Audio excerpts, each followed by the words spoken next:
Just a word to our Prime Minister. There was someone with a digestive tract problem. If you don't want to heed to the word of God, you might have a friend coming to Ottawa and knock on your door. I blow the wind of God. The wind of God on you. I'm just getting into a prophetic vein. I don't make this stuff up. I know we shouldn't have to scream that we're atheists. You know, we don't have non-astrologers and all that. Stop waiting for them to bring God back to Parliament. We'll do it. Proud to be an atheist, a skeptic, a non-believer, an infidel, a heathen. I call it how I see it. Coming at you from sunny BC and Mickey Mouse, Florida, this is Left of the Valley 2.0. My name is Kevin, and I lifted up my shirt to check out my abs, and a Cheeto fell out. Joining me as usual is the team. I believe that. Joining me as usual is a team that knows why so many men have foot fetishes. After all, they lost their virginity to a sock. That does track. And this show is brought to you by our patrons. You too can become a patron. Just go to patreon.com/LETV and help us grow the show. In the second half of the show, we'll be talking to Dr. Clint Heacock. We'll be talking about the whole Manosphere. But first, let's do our usual chit-chat. Hey, guys, how was the week? Had a good week? It was fantastic, Kevin. I agree. Perfect. I don't want to hear about it. In what could have been... You too. That was... It was the type of weeks that had days. Yeah, every day in the week ended with Y. So I had a good week. Don't ask me why. I'm just holding off for the fortnight, so never mind. Well, keep interrupting me now, so I can't do the chit chat. Okay, cool. Okay, we won't interrupt you anymore. This is the pause. Go right ahead. Proceed, sir.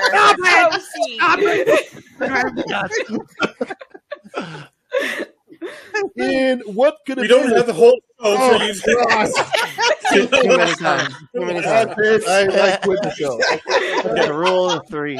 And okay, I'll try one more time. Maybe it'll be funny again. No. All right.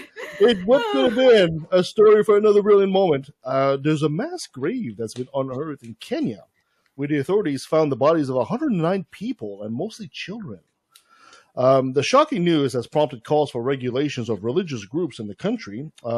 Followers of the Good News International Church near coastal town of Malindi reported believe that they would go to heaven if they starved themselves. Yeesh. Really? Yeah. I talked about this on the ACA with the nonprofits. What is with fasting and religious people? I don't understand. It's something to do with suffering. Like they have this like crazy love for suffering. Yeah, Mother Teresa comes to mind when you say that, right? Exactly. I fasted before. It's I went on a liquid diet fast or whatever. Went for 30 days without solid food. Back when I was Christian, it's like by the time I got to the end, it's like I was looking sickly. But it's like that saltine cracker that I ate after 30 days. Most delicious saltine I ever had. But yeah, the whole thing is no, I had a guy tell me once he would kick the shit on me. I said, "Good luck, I'm on a liquid diet." You can kick my ass, but expect a fountain. No. The reports we are getting that many of the recoveries are from children. Children are the majority, followed by women, and men are fewer. This is from the Interior Ministry of Culture, Interior Minister Kithure Kindiki. Told reporters. Kindiki, who called those behind those deaths terrorists, also announced the launch of an air search over the Shakahola forest, where the bodies were found and are being exhumed. He said autopsies of the recovered bodies would start on Monday. The leader of the Good News International Church, Paul Mackenzie, has been in police custody since April 14th, and Kenyan media says he is accused of persuading his followers to starve themselves to death. Now, another pastor from a different ministry, a guy by the name of Ezekiel Odero, was also arrested but released, and is also under investigation as well, as several deaths were also recorded at Odero's New Life ministry between 2022 and 2023. So, Any thoughts on this? I'm going to come across as a complete a-hole with this, but like, you know, for people that don't believe in evolution, that's pretty much like thinning out the species or natural selection right there. It's like, if you're stupid enough to think that starving yourself to death so that the pastor can have more food is going to bring you to heaven, it's a... You know, harsh, but I have a tendency to agree with you. You know, it's like, come on, guys. I mean, I understand that, you know, people believe and people are in need of spiritual guidance and hope and all that stuff. But at some point, you know, your natural instinct of surviving should kick in. You know? There's a pastor in Africa that we did a story on that he starved himself to death, and his followers treated it like he was a very disciplined, godly person. And I'm like, at what point do you hit a point like, maybe I shouldn't be doing this? Like, what is this proving to my God? Mm-hmm. You know, because his argument that his God was going to sustain him. And I'm sorry, you need to eat. Like, it's very important to eat. You know what they say? To live is Christ, to die is gain. So, yeah. You know, is that the same guy who tried to fast for 40 days to try to mimic Jesus? Yeah, 4 days. He fasted for 4 days and died. Yeah. And he had underlying health conditions that also like probably helped to contribute with it too. So, and that one, it's so frustrating because yes, you can, like, when I was Catholic and yes, we had Lent, my parents would never, the church or anyone in the congregation would not encourage people to starve themselves. It was like you gave up something that you really enjoyed during Lent, but it's like, it's arbitrary in the long run, because it's, you know, for 40 days you don't eat ice cream. Okay. You know, yeah, it's just one thing, not all the things. It's not all the things. But for 40 days, like not eating, like I do intermediate fasting, and then after the 16-hour hits, I'm like, I need lunch. Like, for the longest time, I thought Lent was actually Lent. I was really confused about that. Yeah, I have Lent too. You guys got to get it out of the dryer. There's a little screen. I know that is a problem. You don't want to catch your house on fire. It's very important. Like really, really often. It's not filling though. Like it's really dry. It gets stuck in the throat. You can't eat it. Yeah, you know. It makes a good fire starter though. But yeah, no, the whole starvation thing is like that dates back to like the early days of Christianity. Like it's and they write it right into the Bible. It's and it's been around for a long time. And like when it comes to Lent, people are a lot less strict now than what they used to be. Like it, pretty much any kind of food that would run out by midwinter, that's what got banned or taken out of Lent. If food is scarce, I can understand, but in this day and age, it really isn't. So anyway, that's the thing. Like I get it. Like, and I thought it was. I just threw this out as a theory, but if you're living in a society where food is scarce and you can convince people that, oh, you know what, if you don't eat, it's actually showing that it's going to bring you closer to God, because you will have hallucinations and weird things happen to you if you don't eat. So it might be reinterpreted as a spiritual experience, but also it could be a socio-political thing to keep people, you know, hey, we're running low on food. Let's tell all the people that if they starve, they're going to be okay with God. Well, here's another spin on it. Like the church has always been like against sex, whatever, right? Mm-hmm. So like priests and stuff in the early days, in order to lower their sex drives, and they would get people in the congregation to do it too, is they would modify their diet, get rid of red meat, like foods and low testosterone, stuff that's going to basically weaken the body to lower your libido. And with the lower libido, you're more godly. So I thought they just turned into little boys.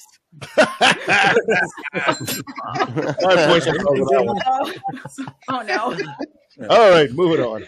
And I can't believe we are still fighting this news. Transgender kids and adults in North Dakota won't be able to access bathrooms, locker rooms, or showers that match the gender they identify with in places like college dorms or jails.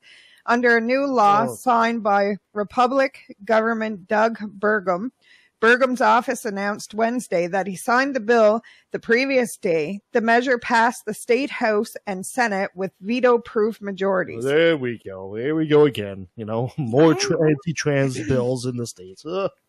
Just start crapping in the utility closet. See how long it takes for him to change it back. So. What buckets in there? Granted, I don't think in any way the government should be telling parents and kids and medical professionals how to do their jobs and things that are going to keep them healthy and psychologically well and all these different things. But these are adults. If you are college, you are an adult and should be able to make decisions for yourself. Oh, okay. So you're not going to allow people to make decisions for themselves, Burgess? Fuck you, man. Fuck you. It's disgusting. I have a lot of very angry. Yeah. Wouldn't it need to fix me? Whenever I was in Alberta, I play a lot of sports, and volleyball was one of them. And it was winter, so it was indoor volleyball, and it was in a Muslim school. But the school itself, at the time, I thought it was really weird.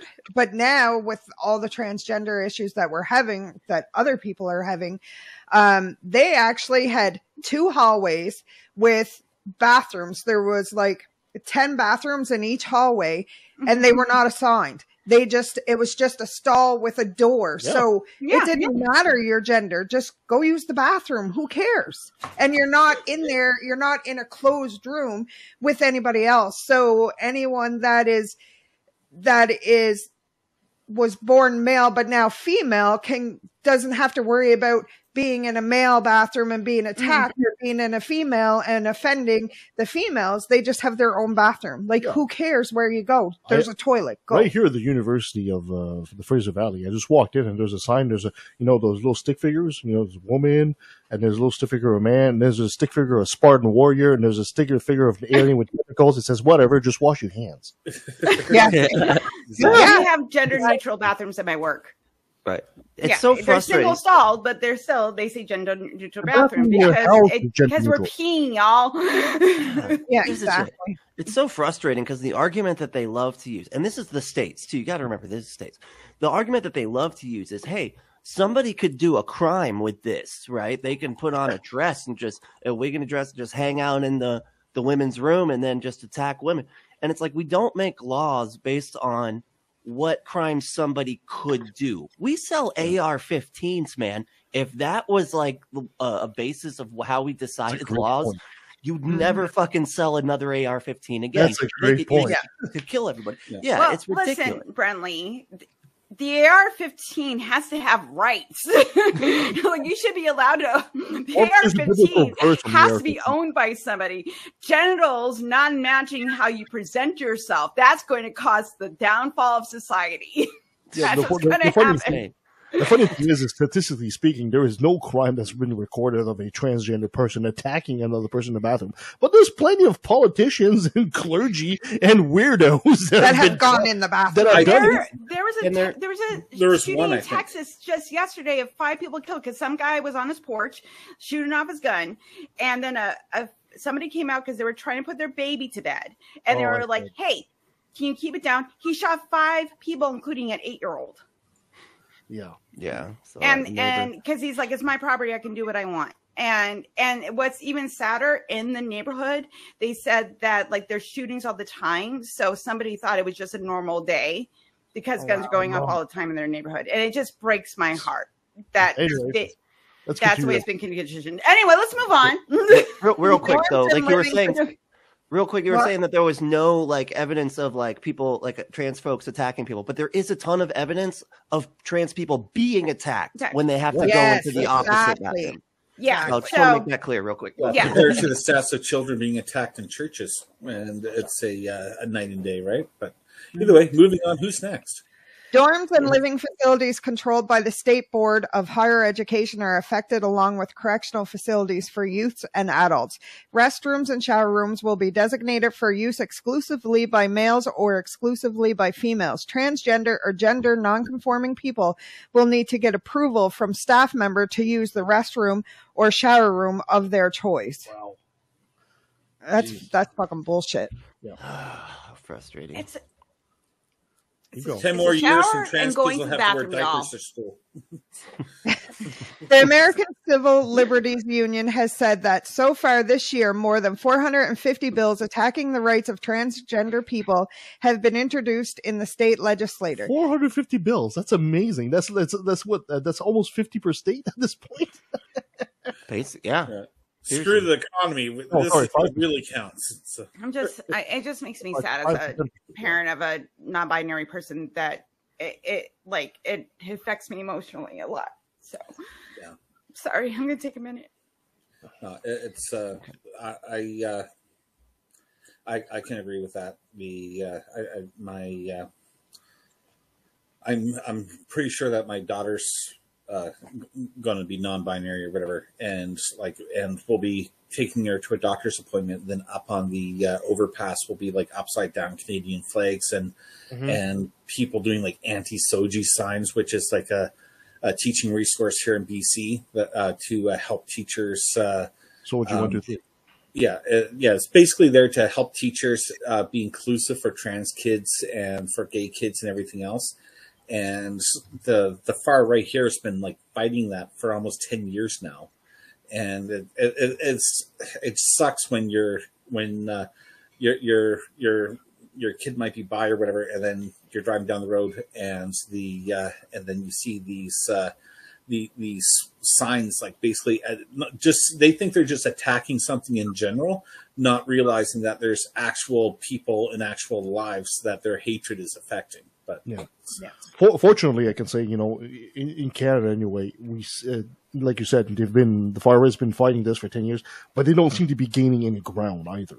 Which, crossing my fingers here, I'm really crossing my fingers here, but it doesn't seem to be taking hold as opposed to what's happening in the U.S. Well, what's frustrating is the majority of the country don't agree with these laws. No, I agree. They do not agree with them. But the thing is, though, is that, and like places like Kansas, or Tennessee, which is basically Republican run, there's nobody to fight against it. This is why the pitch on goal is there's no Democratic person that's running. So this causes the problem because they keep pushing these bills in and they keep getting passed, and they flooded 450 bills. Like 450 bills is a lot. Yeah. And if you are trying to work through all these bills, that is the point. It's to push them in as fast as possible because the state legislature will not have time to go through all the bills. And that's why it gets passed very, very quickly. And because they don't have the time to get all the information to get, and it will get voted in, especially if it's a Republican dominated. No, you had it right there. Repugnant. You had it right there. Yeah, repugnant. Republican. And because it's a way that they can see. Here's the thing: like they can target minorities, right, and know that they're taking out democratically voting voters. You know what I mean? We can't do that on the other side. There's not any minority group that like the Democrats could target and be like, we're going to stop them from being allowed to do X, Y, or Z, and then that'll make them flee the state, and then we get more of Democratic voters, right? There's nothing like that we can do because they're not minorities. They are the majority, you know what I mean? In every way, they're the fucking majority. So it's so frustrating, to deal we could do it to neo-Nazis. Sure, yeah, I guess we could. I want them to have their own island. They can live in neo-Nazi island and just have their weird white straight ethno-stating to live there. Fine. I suggest you guys start just wrapping everything in rainbow colors. And eventually, these people will just move away. They'll end up shooting all of their own food, and then they'll starve. You know what? To be fair, their God really liked a rainbow, so they should be proud that rainbows are everywhere. No, they're mad because it got stolen. So. Yeah. Oh well, no. I told you that God is secretly gay. You totally do that. And he's non-binary because. You wrap everything in rainbow, and then when the people they say, "Oh, it's gay," no, we're just promoting God's rainbow, right? You just use their own stupid words against them. I mean, it's exactly the tactics they use, right? Let's just reverse it from them. Yeah. A couple last week, the governor signed. Last week, the governor signed a bill that restricts transgender health care in the state, immediately making it a crime to give gender-affirming care to people younger than 18. What's your thoughts on that? North Dakota. Thank you. I'm not visiting. Gender-affirming health care. Like, can you imagine? Like, it's just that's any healthcare. Like, they try to use this argument that it's all about the surgeries, right? Like, oh, we're going to stop the surgeries. Surgeries aren't happening. It's never happened for minors. You have to be over the age of 18 or emancipated. There are thousands and thousands, like over 10,000 kids under 18 getting surgeries to validate their sexuality. But it's breast implants for young girls or nose jobs or like it seems like there's no problem with having underage kids to get you have the money to pay for it. There's no problem to sexualize young girls when it comes to surgeries. But I had a friend of mine. Who basically needed that surgery because when he was a teenager, his testicles didn't quite drop, so he had to actually go under the knife to bring him down, I guess. And this is gender healthcare, right? Gender affirming healthcare, whichever way you look at. And in the place, like for example, for Canada, for people that might not know, there's actually one doctor's office in the entire country that does kind of gender reassignment surgery in the entire country. One office, and it's in Montreal. So it's not like it's on every corner. It's not around everything like everybody thinks it's a problem. It's not. It's completely contrived. This is all made up. And again, it's just to target a minority group of the Democratic Party to motivate Republican voters to get out to the polls. That's all this is. And as soon as it runs out of steam and they can't milk the trans panic for any longer, they're going to move on to somebody else.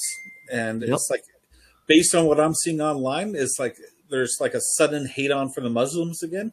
I wouldn't be a bit surprised if the Muslims are the next panic wedge issue or topic that they use whatever to try to like rile up the right. But either way, we lost Helen again.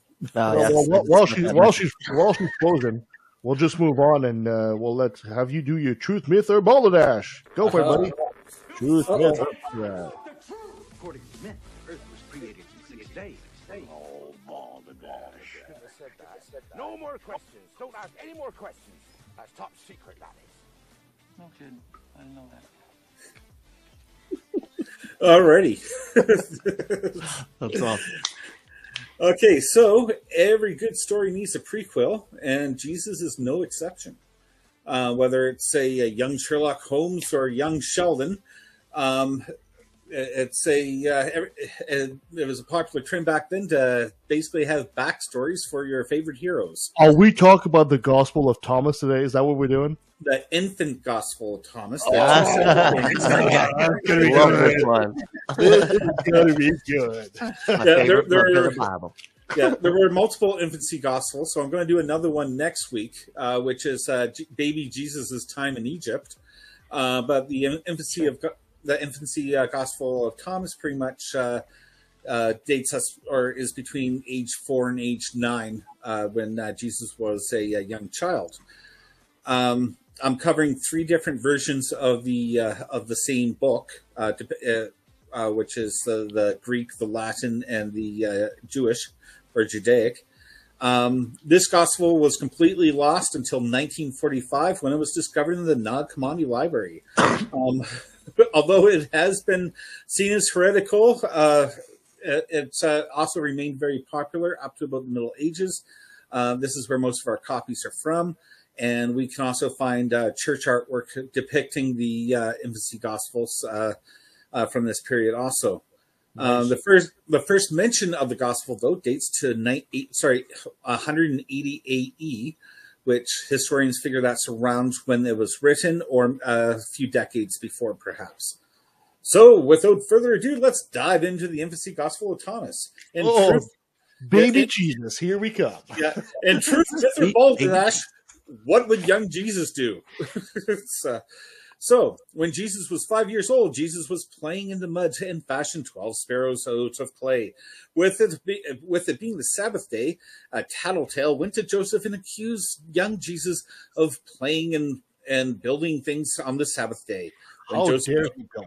I know, it's sin. Bastard. Stone Jesus. No. So when Joseph arrives, he asks Jesus, "Why are you breaking the law and making mud sculptures on the Sabbath?" So what did young Jesus do? Jesus said, "The devil made me do it." B says that it's a birthday present for the sparrows in the tree over there. My daughter thought that one up. C. Well, you're not supposed to say that, man. That's a We're supposed to wait till Playing the game. I'm guessing the answer is not B. You no, not valid. It's not Okay. B. It's not Okay, B, guys. A, Good one, C, too. or D. Okay. C. Jesus fed up the sun until it wasn't the Sabbath anymore. Or D. Jesus brought the sparrows to life, made them fly away, and was like, "What sparrows?" That's the one. I'm going with D. Yeah, that is true. He brought the sparrows to That's life. true. and they- It really happened. yeah, or that's the myth. Fact. Oh, No, it has to be true because that story made it into the Quran also. And we all know everything in the Quran is 100% fact. And Like the world being held up by 4 pillars. yeah. I mean, that's the thing. True. If it's not true unless it makes it in multiple religious texts. That's how you know. That's right. I love how God supposedly makes rules, and he's like super angry if you break the rule, but his own kid kind of breaks the rules. Like, don't worry about it. This is a little weird. God, you know. So yeah. Oh, it gets more so. So, okay. Now the boy was very upset. Jesus didn't get in trouble, so he took a stick and ruined the mud puddles Jesus was playing with. He turned into what? More mud? How does he ruin a mud puddle? How do you do that? You just you take it, you take the mud from the water, and you just like break the wall of the mud puddle, Cleaned so that the water drains out. So, but either way, it was just a water puddle after that. It was just haven't you done that? Like you built a mud wall or like a little like mud wall and you filled it up with water? No. Okay. What are you talking about? No. What? I grew up in a country with no internet. I did drawing. I did as a kid. I feel that. I'm just kidding. I guess. So either way, the kid ruins the mud puddles that young Jesus was playing with. So what did young Jesus do? He turned the other cheek. B, he cursed the young boy, and the boy dried up like a stick. C, zapped him with a lightning bolt. Or D, took the stick and beat the child like a rented mule. Jesus. Exactly. Yeah, young Jesus. Who's your savior? Who's your savior? I think he hit him with the stick. No, I'm good. I don't know. That seems too much like ordinary stuff. Well, he whips people with cords later. I mean, that's the difference, you know. I think he dehydrated him like a prune. Yeah, Kevin's got it. It was You're winning today. Although like this one so well because he knows it. Yeah, he knows the story. He knows it. Cheating. Yeah. It's a hot rating. In one version of the story, it's a Pharisee who destroys the puddle, and in another version, the kid dries up into a stick and dies. But either way, as you do. Should explain that to his parents. Oh yeah, your kid dehydrated my kid there. You gotta owe me an apology here. Wasn't there an alien on Doctor Who that could do that? Like would dry up people and turn them to dust? Yeah, it's called leaving them in the desert. The mafia does it all the time in Vegas. Your kid When you drink from the wrong cup. Beef jerky. I demand retribution. So when you But drink either from way. a cup other than Jesus's cup, it happens too. Yeah. That sounds like a kink. You can imagine the villagers were awfully put out, so they bring the crippled or dead boy to Joseph and to complain. But Joseph's like, "What you gonna do? Gods will be gods." You see how he gets when someone upsets him. So young Jesus' family were pretty much losing popularity with the neighbors, which usually leads to kids bullying or trying to bully. So later, when some children were passing Jesus, they knocked him to the ground and laughed. So what would young Jesus do? A, turn the other cheek. B, yeah, that one's on the picture right now. B, turn them into goats for being so pushy. C, bribe them to be friends by multiplying their dried figs they had for their snacks. Or D, have them drop dead on the spot. I'm going with goats because I just want that to be real. Two for goats. Too. I really like the goats, but I think it's going to be the dead on the spot. But Yeah. I'm going with the goats. Yeah. I like the goat story. Yeah. Save the goat one for next week. They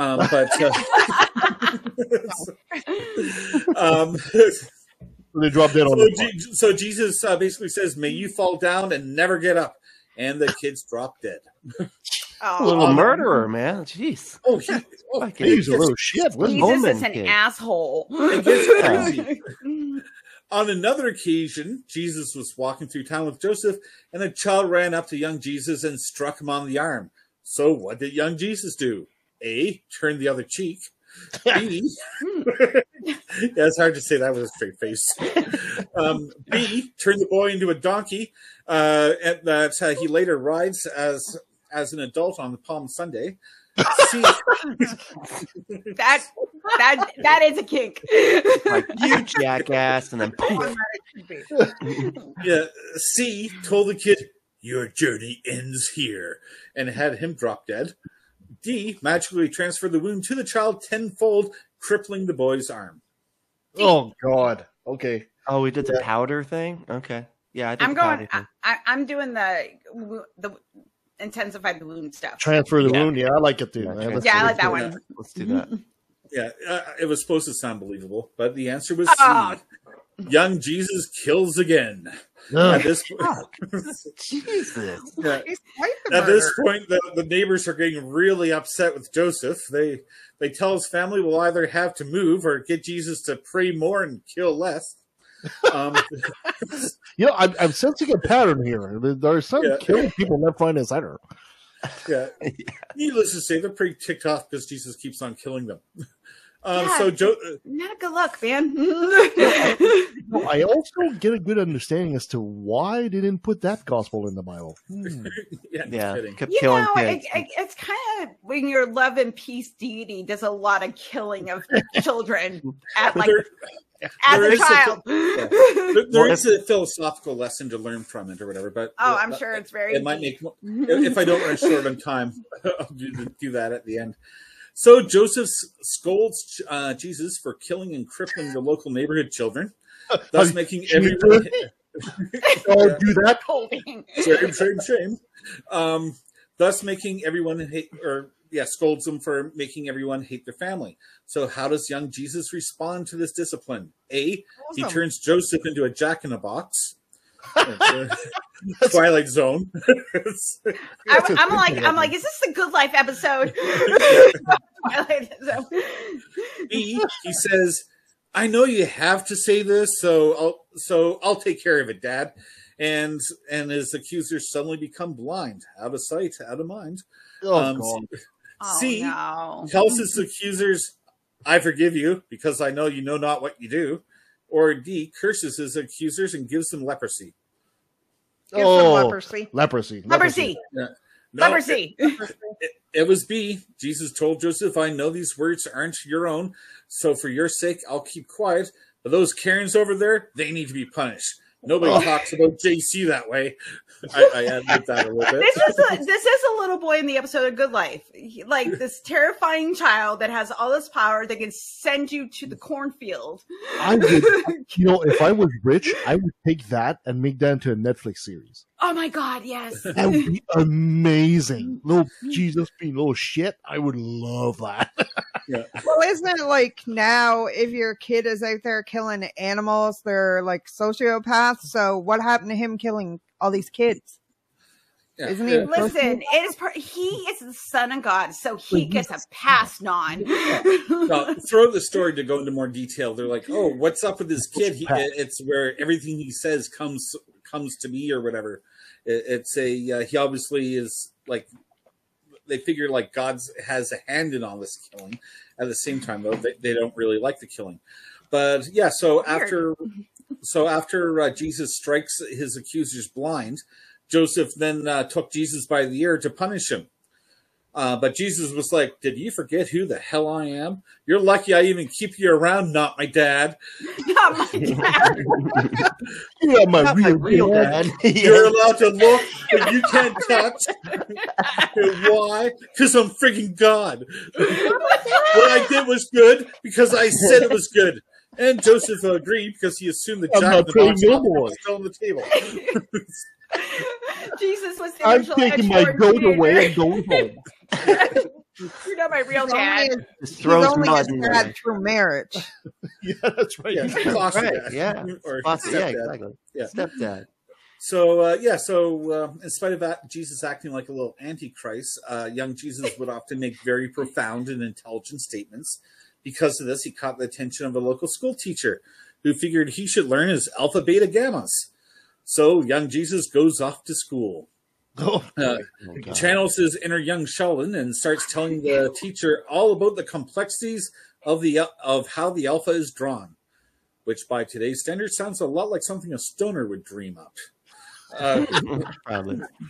But either way, though, FYI, these so-called hidden knowledges about the first letter changes with every version of the story, as the Greek, Latin, and Judaic versions all use their own alphabet for the narrative with completely different descriptions. So it's a little bit of a continuity problem there. But either way, the teacher accepts everything Jesus says at face value, even though he's never heard any of this before.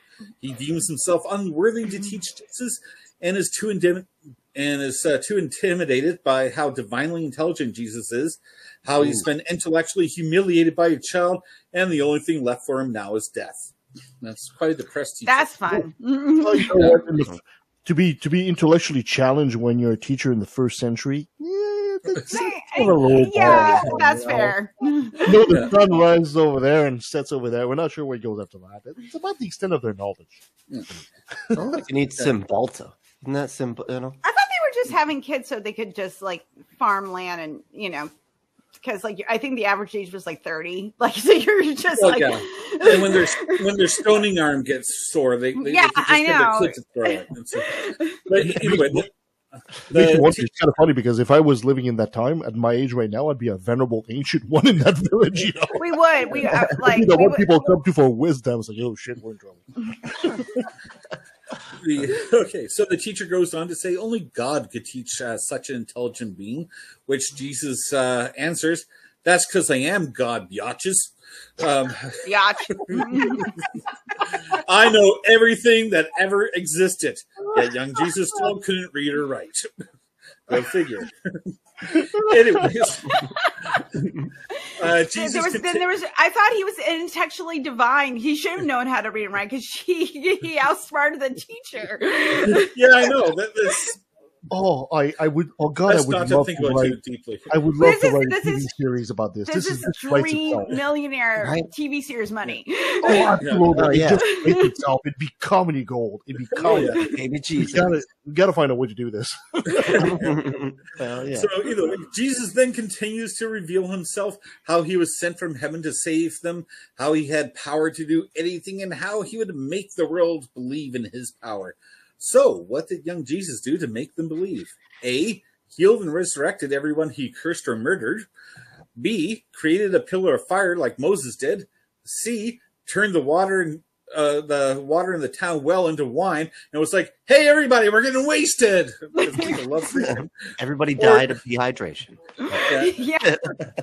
Or D, caused anyone in the crowd to doubt to drop dead. No. D. Because there's a pattern. Drop dead going on. So D it has to be. If he had said turn the water into Sunny D instead of wine, I would have believed that. Because kids know that. Remember, that was the shit when we were little. Like when you were a child of the 80s, Sunny D was like the best thing ever. Dang. That's even before. I loved it. Oh, Tang too. Yeah. This is actually a turning point in the story, though, where it's where Jesus starts to turn over a leaf. So the answer was A. It turns out all the teacher's bootlicking was just what he needed to be in a good mood and started being nice for a change. So maybe he was a god. So you hear the sociopath, basically. Donald Trump. I was going to say, Donald Trump. You keep flattering him, and he likes you all of a sudden. That's right. Yeah, he's a Donald Trump if Asian is real. Well, I think it's funny because, like, by back those days standards, it shows, he's turned over a new leaf. He's a good person. It's like nowadays, it's like, no, that's just a personality trait of a narcissist or sociopath. Yeah. Yep. But sometime later, though, Jesus was playing on a roof with the other kids, and one fell off, landed on a door, and immediately died. When this happened, the other kids ran away, like they usually do, while Jesus remained. When the adults showed up, they falsely accused Jesus of pushing the child off the roof. So, what? Oh, sorry. I like these stories are so weird. Anyway, keep going. I love the way that kid fell off a roof onto a door. So isn't that graphic? Broken half. If something is that graphic, it must be true, right? Right, Yeah. exactly. Oh, that's it. Yeah. But anyway, so after Like, they were they repairing the door? Did As the they were door fall off the closing it. hinge? and you have Joseph from inside saying, "Don't leave the door open. We're here outside now." You live Do in we a live in a barn? barn? Yeah. It actually kind of is a barn, Mom. If you look at it. Seriously. So, I'm saying. after being accused, what did young Jesus do to defend himself?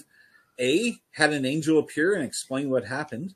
B, since old habits die hard, struck the adults with blindness and asked who else didn't believe him.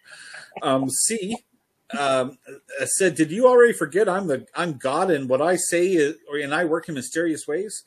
And or D, brings the kid back to life and gets him to tell everyone what happened. That's going to be D. You brought the kid. You said you turned a leaf at this point, so Yeah, so D, yeah. Yeah, it's a D. Jesus. It's a D. It's a D. Yeah. Jesus got the big D. All that D. Yeah. So he resurrects the child, and the town folks were like, "Oh, you're not so bad after all." In fact, no, I'm a big D. Jesus, the JC Super D. Okay.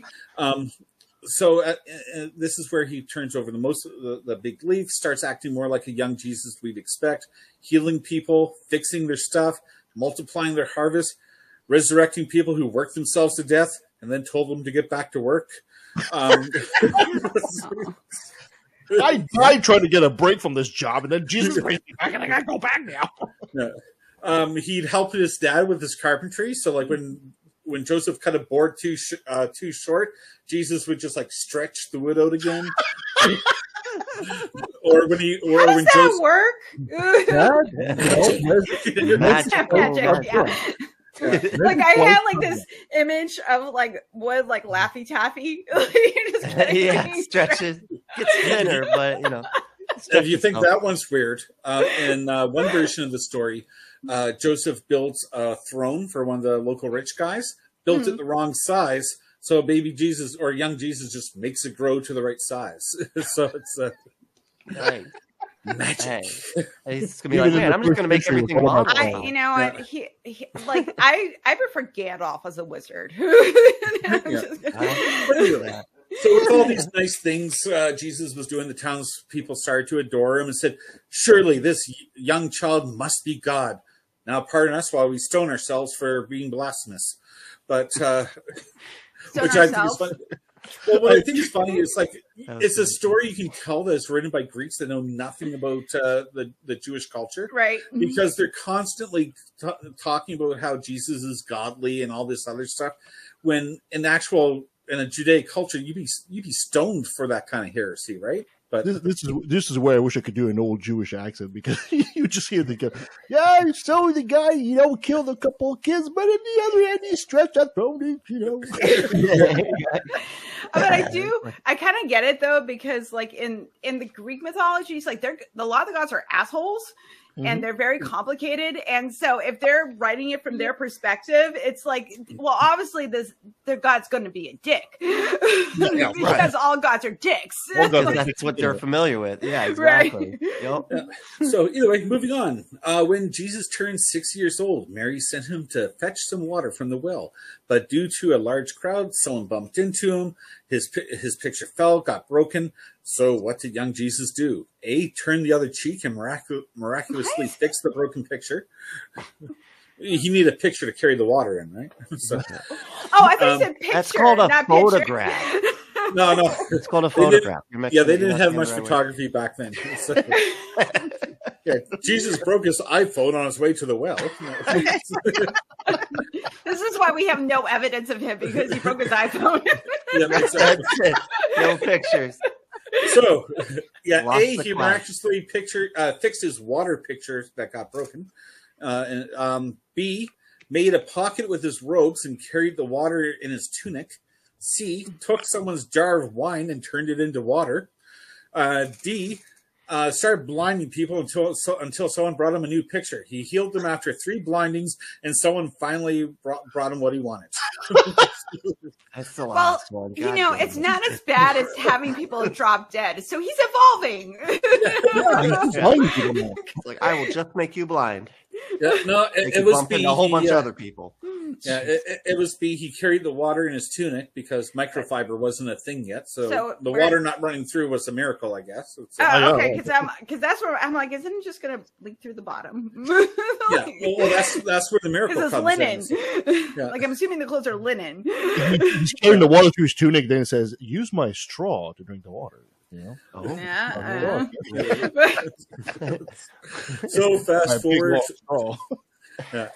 Now, fast forward, with things seeming to be going pretty well, Joseph figures they try sending Jesus to school again. No, that's not a good idea. This started to go much like the first time, but when young Jesus started bossing the teacher around again, the teacher struck Jesus on the head. What did the new young Jesus do? A, turn the other cheek. B, humbled the teacher, showing off his superior godlike brain. C, made the teacher deaf and mute for interrupting him. Or D, made the teacher drop dead on the spot. Drop dead. C. Yeah, he murdered his teacher. Okay, this is what happens when you treat your children like they're gods. No discipline. That's the problem. No discipline. So after murdering the teacher, Jesus then goes home, and Joseph was like, "So, how was school today?" Well, it turns out Jesus murdering a teacher didn't go over that well, and Joseph was at his wit's end, and he's like, "That's it. We can't let him outside anymore. We need to keep him in the house before he kills again." And he got killed for that. Yeah. He killed. Now this is where it gets crazy, though. A few days later, another teacher comes up wanting to teach young Jesus. And it's like, did you not hear what happened to the last teacher a few days ago? That's why this story's made up right there. That one detail that's made up. Yeah. He's turning out to be worse than Damien and like the Omen. He's like just terrible. That story at least doesn't have continuity errors like this one. I know. But so it doesn't have Gregory Peck in it either. So Jesus still can't read or write, but he's at school, and instead of like reading the book, he just picks it up, opens it, doesn't even read it, and starts reciting it word for word, front to back, through osmosis or some sort of godlike power, which start really impress the crowds, and they start to form around young Jesus. And then Jesus continues to convince them of his knowledge and abilities are divine, blah, blah, blah. After this, several more miracles young Jesus performed. Each version of the story lists different miracles, though, until the story ends with the young Jesus being found in the temple after 3 days of his parents searching for him. As you probably know, that story made its way into the Bible. But Jesus ran away from home. Yeah. But I like the one version though, where Jesus is talking about all the different mysteries of the world, including the geocentric universe and all the retrograding planets. So Jesus went away from home and he said, "Fine, I'll go to a temple myself with hookers and blackjack and stuff, right? And I'm going to study astronomy." Well, I think it's funny because the Quran does the same thing. It's like they insert the scientific knowledge, which was like proof and evidence at the time. So it's like, oh, well, this means the story must be true. If Jesus knew about the retrograding planets and the celestial spheres. But in reality, it's like, no, the writers knew about that. So, and they just put in the story to make the story seem more. It was past, it was a past, future, past, future, past.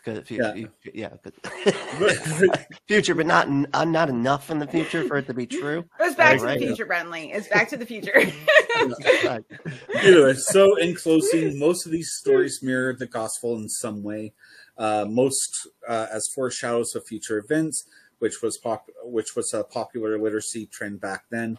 It's also a coming of age story of how a demigod had to overcome his human nature to become the Jesus everyone's familiar with today. At the end of the day, though, the story has zero truth, is complete myth, and a crap load of balderdash. The end.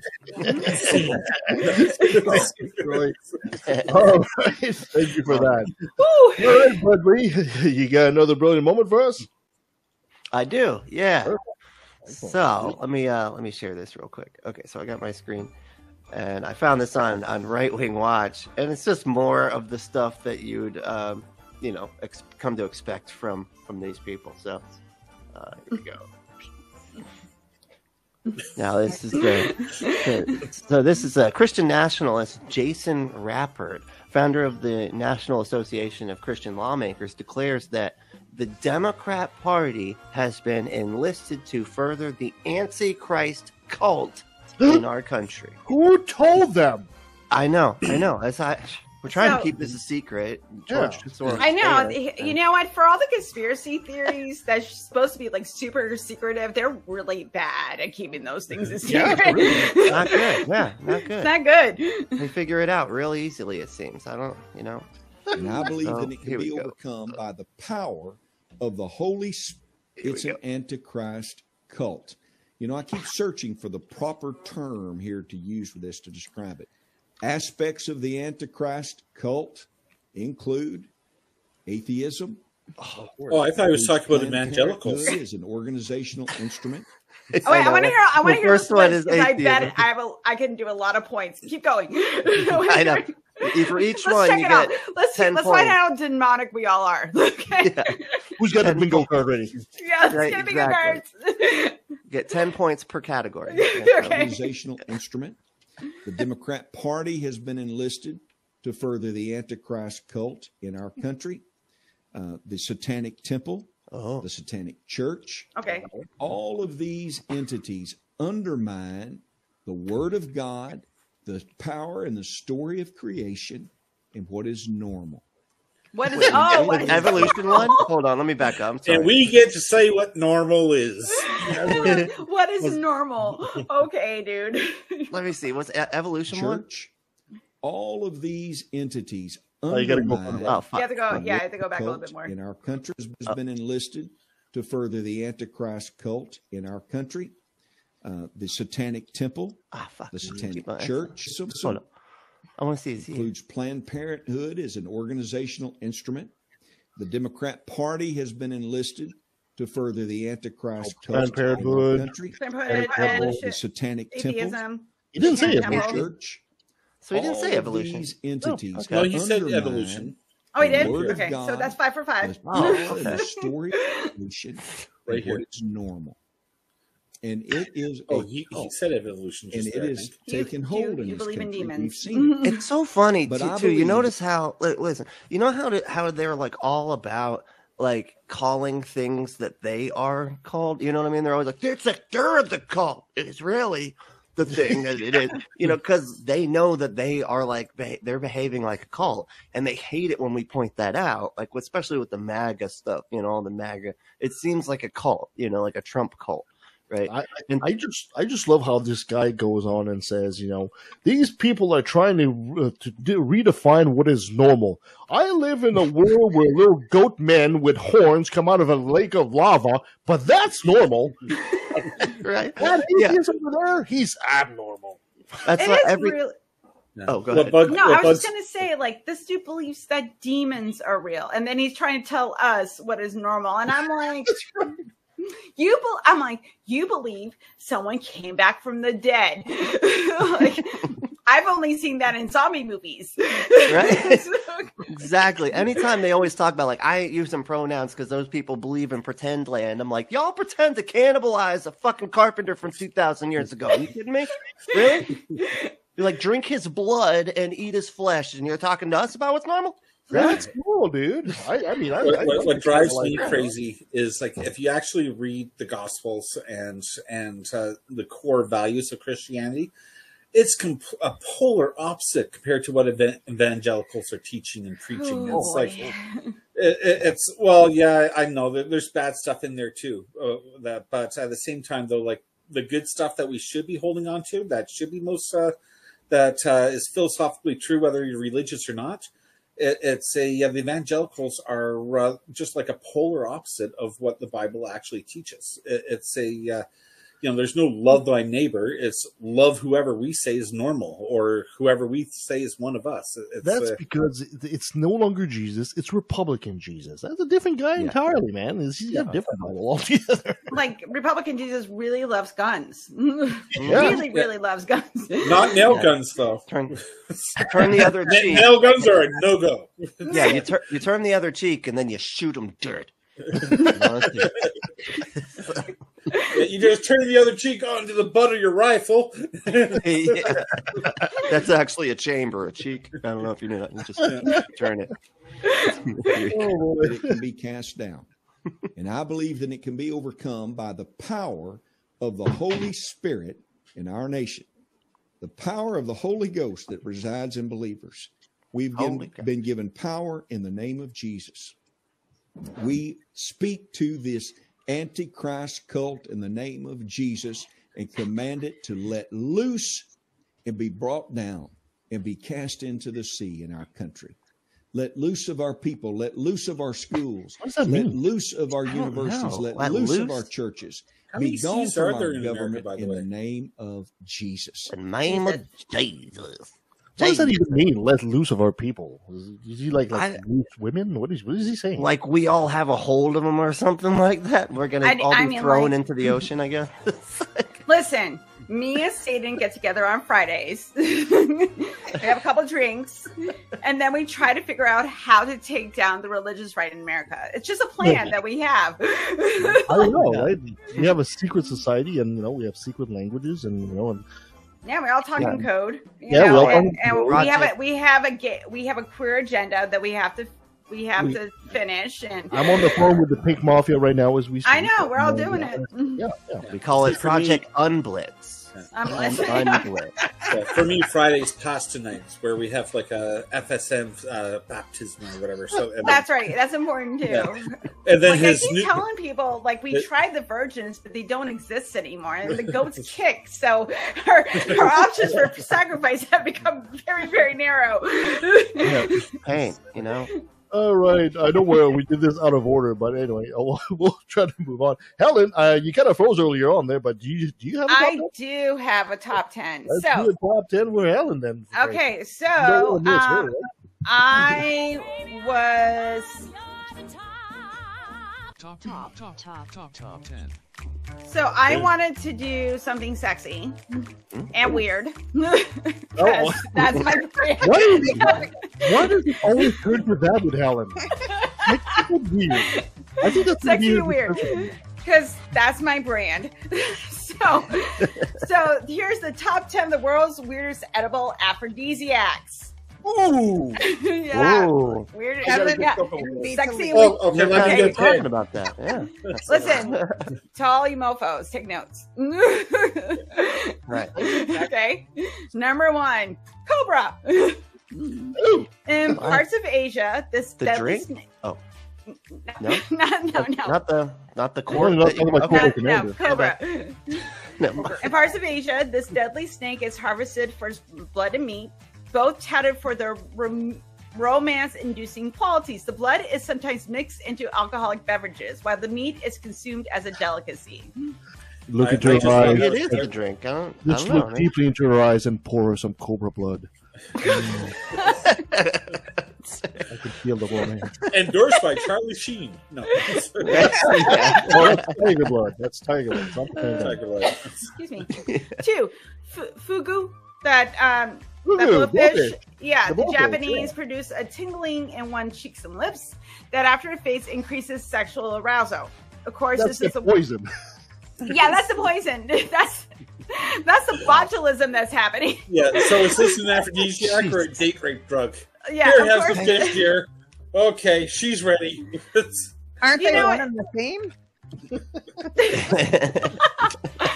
Listen, and I also think that danger aspect to it can excite people, which can make you feel more aroused because your blood pressure goes up. Because they did this study with couples men walking across like this really high bridge, and the men were more attracted to the females. Like they flirted more with the height of the bridge.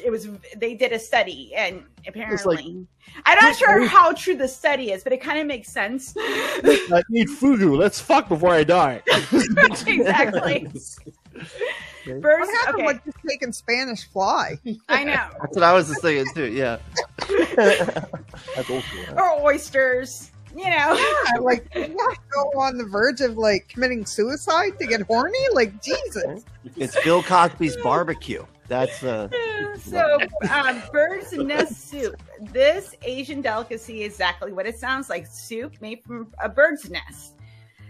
The rare and difficult to procure nests are made from the saliva of a cave-dwelling swift.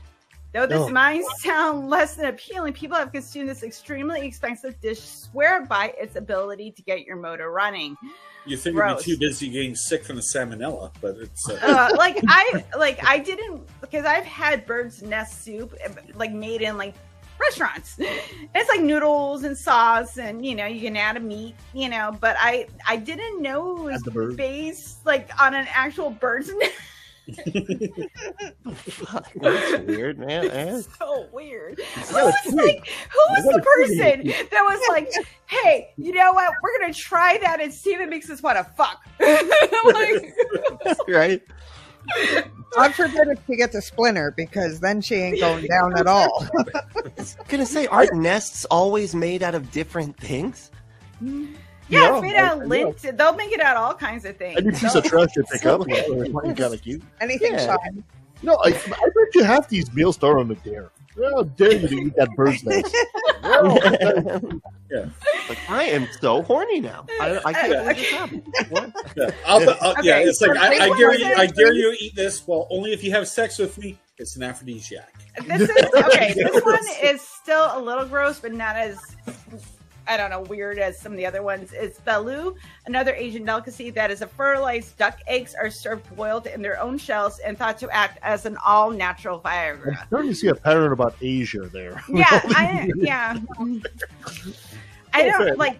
No offense, you know, you do you, boo. I don't kink shame, but I think there's other things you can do.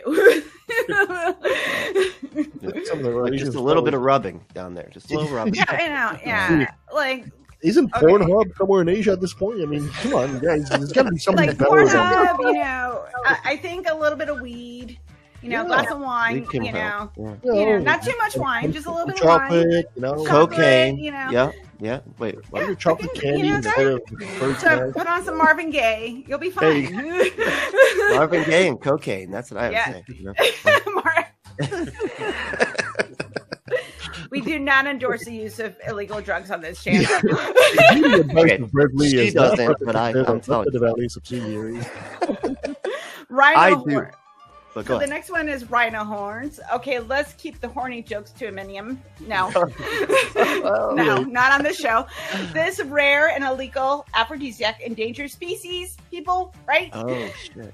Yeah. It is especially craved by men in Africa after suffering impotence. You're impotent. You're going to... They like the rhino horns. Rhino horns is actually made out of the hair. So why not just save the rhino and eat that? It's made out of keratin. Yeah, which is the same stuff as your fingernails. Yeah, it's hair that grows into essentially keratin and But it's I don't like. These are the things I want to know. The first person.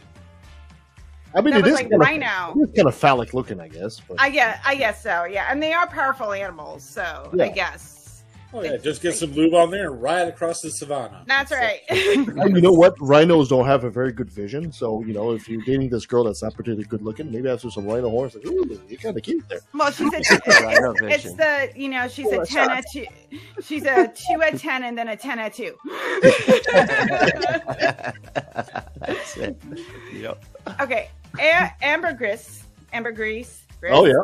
Okay, pretty name, but it's a disgusting source. This waxy substance comes from the digestive tract of sperm whales.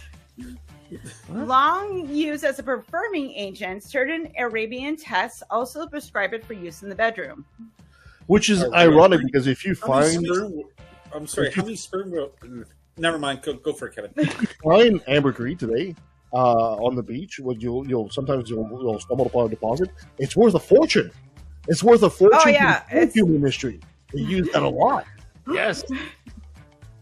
I just if I understand from like if they're using it as a perfume, and perfumes are supposed to hide in your olfactory glands, it can make you more attracted to people because of pheromones. So it kind of makes sense in my brain.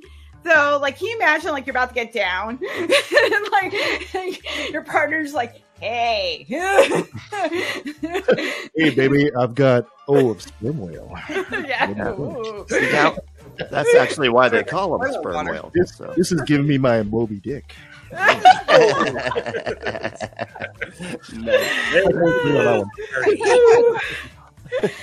Number 8, giant leafcutter ants. What? Leafcutter ants? And for 500 years. I think that would do the opposite, like a little, So for more than 500 years, these giant ants have been a traditional gift to Southern American. We got out of Asia. We are out of Asia now. Oh, good. Okay. Well. American newlyweds on their wedding nights. Roasted with the legs. Okay, at least they're roasted. All right, my brain went somewhere else. Roasted with their legs and wings removed, they're considered the ultimate key to a wild night. We wonder if this goes on their registry. If I'm getting married, I'm putting all these weird aphrodisiac on my list of people. I need some cobra blood from you, Dawn, and Bill, can you get some leafcutter ants on the registry? Yeah. I'm just thinking of some guy for she's like, I need some ants to get in her pants. That was great. Usually you don't want ants in the pants. So typically. Yeah. So number 9, sea cucumbers. Due to the high concentration of vitamins and minerals, these nasty-looking slug-like creatures that roam the seafloor are touted as a major pre-coital boost in China. We're back to Asia. We're back in Asia.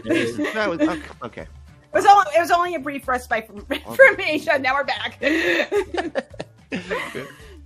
Like, I've heard of other cucumbers being used as, I've been on Pornhub. Well, and they actually look like it because like if you like rub them like this, it shoots out white stuff. It shoots out white stuff, stringy white stuff. They're like, oh, that must help. I'm so glad right now there's a portion of our audience that's it's only audio and they're not seeing Brently's show. I am glad for that, and I will spare you the description. It was the perfect visual representation, y'all. Perfect visual representation. You can listen. You're all intelligent people with creative imaginations. Speak for yourself. Put two together. Just think about it. Think of what Brently would do. Or if you haven't, Pornhub. If you haven't, Pornhub exists. Right. You can find anything on there. Like it's. Okay, and number 10, baboon urine. Baboon. In Zimbabwe. Okay, we're back in Africa. Okay. If it's a sexual state ail you, baboon urine as the way to go. What is it with people's obsession with this? I don't know. But he makes it with beer. He makes it with beer. Sexy. Yeah, but same color. Well, yeah. It would taste just like Bud Light blended around. Yes.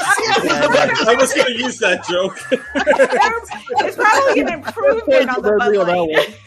Oh, I was about to say. Points.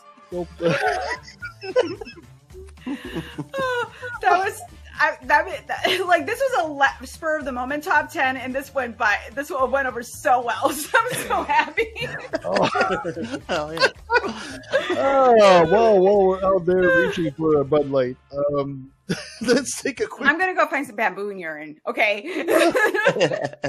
Let's take a quick pause, and when we'll be back, we'll be talking to Dr. Clint Heacock, and we'll be talking about the whole Manosphere. So you stay with us. Alrighty. All right, our returning champion is Dr. Clint Heacock. He is the host of the Mindshift podcast. He is a snappy dresser in a sassy dancer.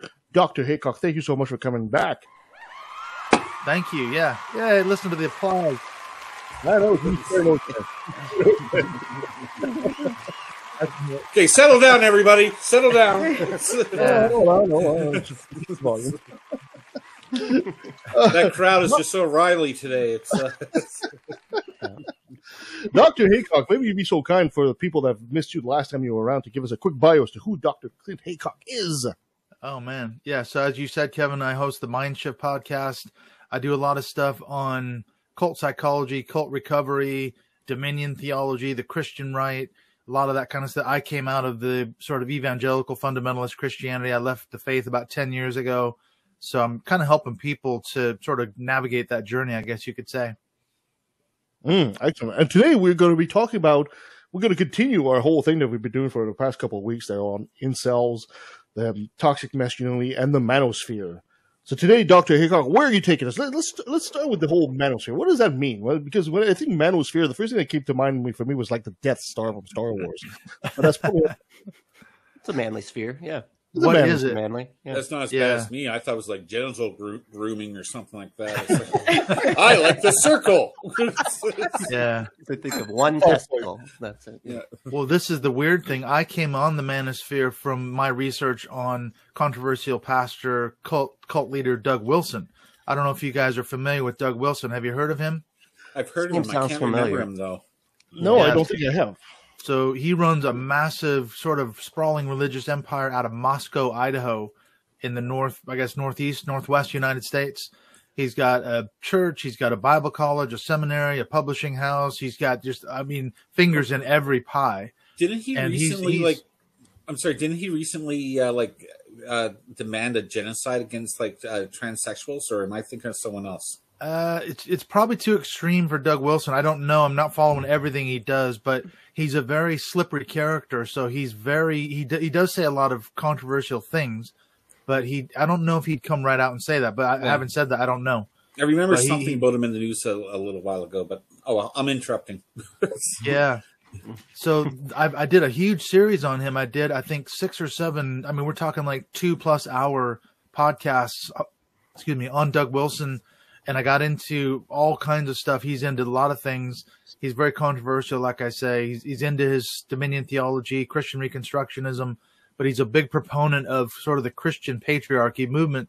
And as I was tracking him, I started tracing some of the people that are sort of in his orbit, guys that are sort of second generation now, because he's getting a bit long in the tooth.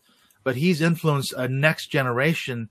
And I noticed that a couple of these guys that are they've appeared on podcasts and shows with Doug Wilson. There are a couple of pastors in America, and they were speaking at this thing called the 21 convention last October in Orlando, Florida. And it was a Manosphere convention. I'm like, why would 2 pastors be speaking at I don't even know what Manosphere is. What's that about? So I started researching that, and I started making the connection between biblical or Christian patriarchy and toxic masculinity of the manosphere. So that's what led me into it sort of through the back door. And I was quite disturbed to see these 2 pastors as sort of keynote speakers at a secular manosphere event in Florida. So that's where it kind of got me started. So there's something such a thing as secular manosphere and religious manosphere? Well, yeah, I mean, there's a Christian community, I guess a Christian manosphere community.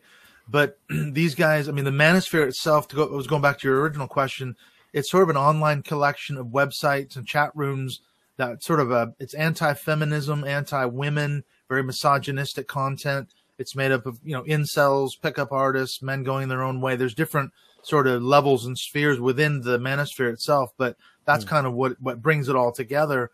And what I found is the connection between the Christian patriarchy is that these guys, a lot of their messages are very similar. It's just that they're doing it from a so-called biblical, quote unquote, perspective. They're pushing this sort of biblical patriarchy, which is all about, women have to submit to their husbands and women can't be in charge of churches and all the rest of it. So that's found a sort of an audience within the secular manosphere. These guys are not Christians, but they've had these pastors come and speak at these events. Hold on, Dr. Heacock. Are you here telling me, looking me straight in the eye, and you're telling me Christianity is not really for women? Are you telling me that? Are you telling me they're like Very Christianity. I am shocked. I say shocked. You're shocked. Yeah. Shocked. Well, we have to be fair and say that not every tradition within Christianity, and I'm not an apologist for Christianity, but there are some more on the liberal side that are pro women. So I will say that, to be fair, there's your more complementarian and your biblical patriarchy on the sort of far right, but there's another position called egalitarianism, which is it's a more of a liberal Christian tradition, and you'd see women pastors, women elders, women leaders, preaching. So it's not completely anti-women, but on the biblical patriarchy side, can be very toxic. Is the phenomenon of these pastors trying to adhere to the manosphere, if I could use that term, is it one of those tactics that Christianity has been using for a long time? They find something that's, fairly popular or on the rise, and they basically try to appropriate it. Christianity has been doing that forever, essentially. Well, they have been. It's just that I think what happened in the case of these two pastors in particular is they were actually invited in because they were noticed. Their message was being picked up by guys. Well, this guy's name's Anthony Dream Johnson. He's the founder of the 21 Convention, and he also hosts the Red Pill podcast. So he's a massive figure within the Manosphere movement, and he picked these guys up. In fact, one of them is a guy named Michael Foster. He's a pastor out of Ohio, and he got picked up. He's spoken at the 21 Convention, I think, 2 years in a row. So what's happening is their message is finding resonance within the Manosphere community. And the way these guys are spinning it is they're saying, well, look, this clearly must be a God thing because we're being invited to a secular event. You see, we're here to preach the gospel, and we're here to help these poor, unfortunate incels, find the truth, in air quotes, about, the way that God designed relationships between men and women. So they're spinning it as like an evangelistic opportunity. And also, it also means for the people that are on the secular side of things, yeah, of course our philosophy is right because even the religious are accepting it and, promoting it. So, we definitely have God on our side. Yeah. Well, it's funny how they can multiple people have different justifications for just bad behavior. You know what I mean? Like it's like, those of us that are skeptics, we have to work against the things our brain want to do naturally. You know what I mean? And they just their brain just goes with it. Like, I just feel like hating this group of people or whatever because I'm that simple, but I have this justification for it. But Christians have another justification for the same thing. So it's funny how that works. And when you can cite chapter and verse to back it up, then you feel like you're in good shape, aren't you? I mean, let's face it, Christianity, Judaism, and Islam, all three religions are deeply patriarchal, going back to the Old Testament, going back to the Quran. So the fact of men promoting a patriarchal narrative is nothing new within Christianity, and even predating that, Judaism. So this goes back right to the Old Testament and everything else. So it's nothing new, really. Yeah, this reminds me a little bit about 10, 15 years back when the Islamic panic was the big deal going around. But I remember one report from CSIS where CSIS would have agents go to different mosques to look for radicals, like radical Muslims or whatever, trying to find people to radicalize, like people who are feeling slighted, that are angry, and then they just radicalize them from there. But in this case, it's not people hiding in the church or mosque doing it. It's the actual pastors.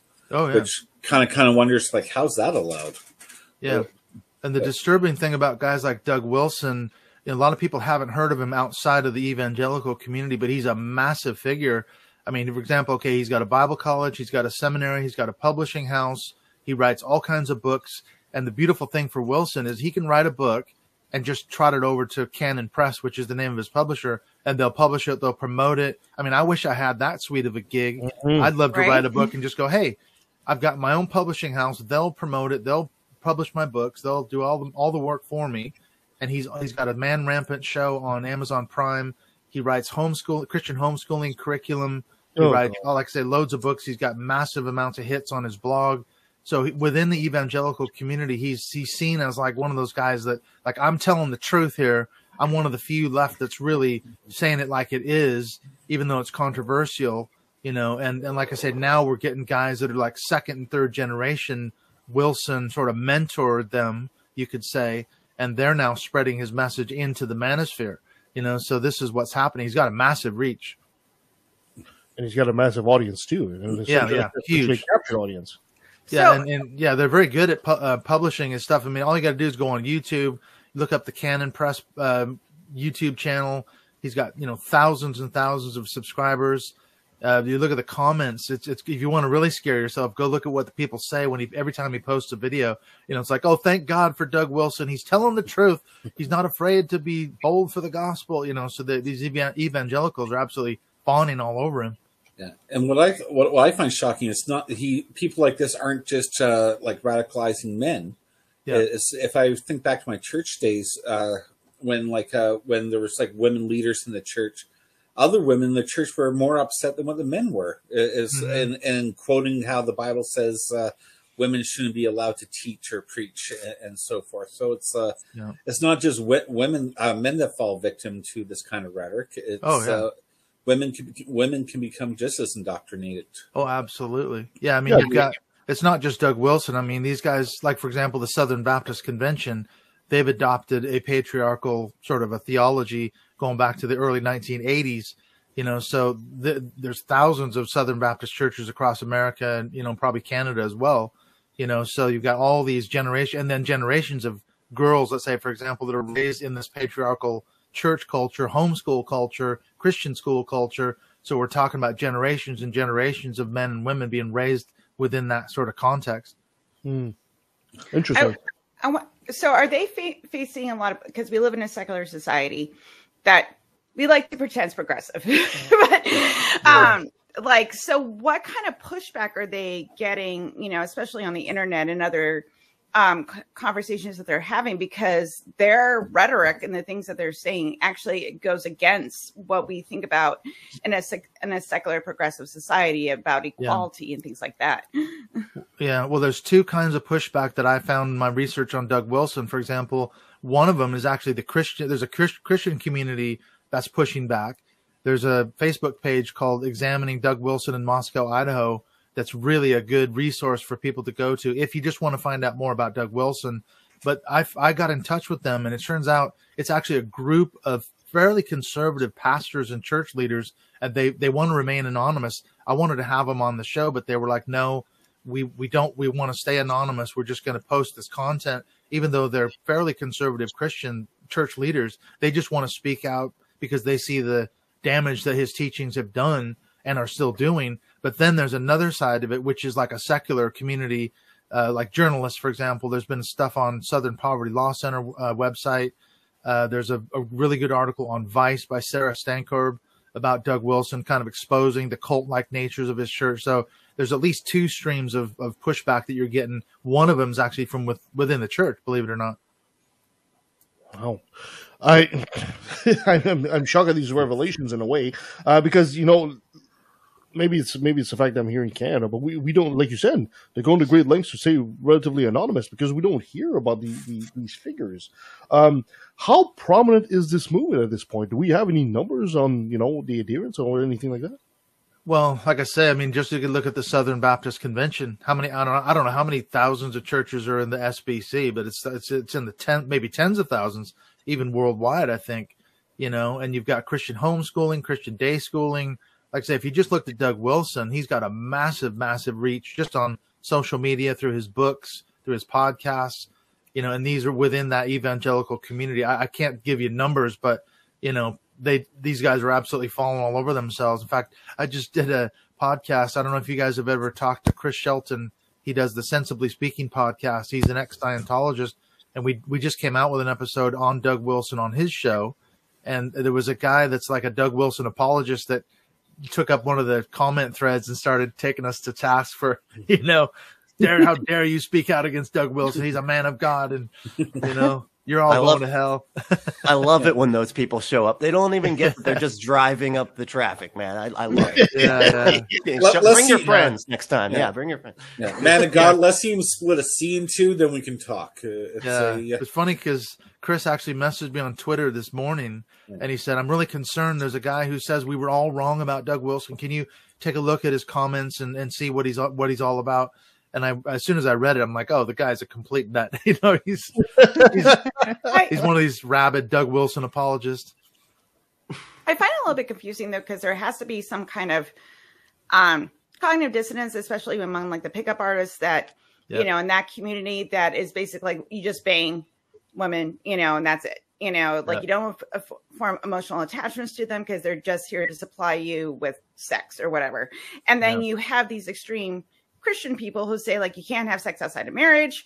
You know, a woman's job is to procreate. So I have to imagine this within like the Manosphere community, there must be some kind of debate or discussion about like what is the proper way to be a misogynist. So a biblical misogynist.